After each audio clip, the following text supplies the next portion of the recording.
হাকিম আব্দুল হাকিম রহমতুল্লাহ তিনি নামের আগে তো খাদেম শব্দটাই ব্যবহার করেন না, তিনি আমাদেরকে খাদেম বানিয়েছেন। সুতরাং তার খলিফা যারা তারাও খাদেম বানাচ্ছেন, যাতে খেদমত করে, যাতে উম্মতের বিভ্রান্ত উম্মতকে খেদমত করার নিয়তে তাদের সঙ্গে সংযোগ স্থাপন, মাতবরি করার জন্য না, বিশ্বাস হওয়ার জন্য না। এরকম বিরাট বিরাট উঁচু পদ লকব দুনিয়াদারি সমস্ত কিছু মুরিদরা দিবে, এরকম ধরনের লোক, এটা তো হারাম। এরকম যারা করে তারা হচ্ছে ভণ্ড। এই ভণ্ড যারা পীর, তাদের কাছে তো যাওয়া যাবেই না, তাদের বিরুদ্ধে কথা বলতে হবে, তারা দিনের শত্রু। শত্রু কিনা?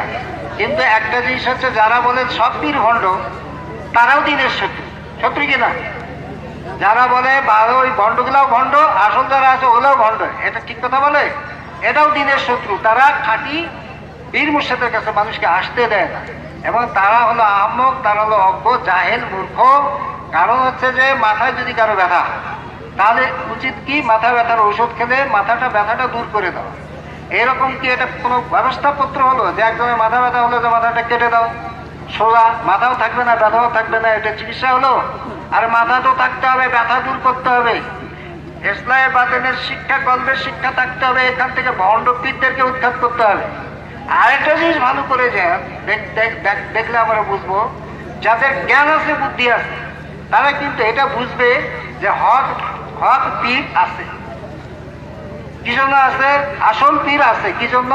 তার প্রমাণ কি? নকল পীরেরা। নকল পীরেরা যেহেতু আছে, সেহেতু আসল পীর আছে। যে জিনিসের আসল নাই ওটা নকল বের হয়।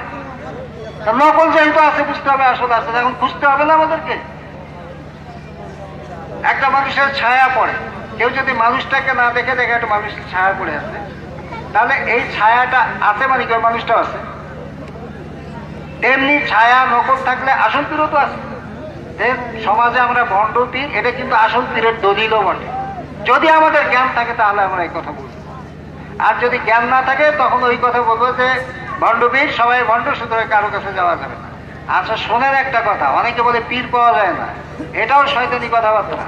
পীর মুর্শিদ খাঁটি যদি না পাওয়া যেত, থাকতো পৃথিবীতে, আল্লাহ কার জন্য পৃথিবী রাখতেন বলেন তো?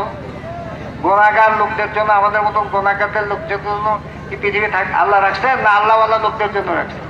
তা আল্লাহওয়ালা লোক পীর মুর্শিদ যদি না থাকতো, তাহলে পৃথিবী থাকতো? কিয়ামত হয়ে যাবে তো। সুতরাং অবশ্যই তারা আছেন, থাকবেন, কম। পূর্ববর্তী জামানায় অনেক বেশি ছিল সংখ্যায়, এখন কম। কম বলে তো বিভিন্ন ফিতনা ফাসাদ, কাদিনী ফিতনা, মওদুদি ফিতনা, বিভিন্ন ফিতনা ফাসাদ ধরে গেছে। যখন দিনের পাহারাদার আপনার গোটা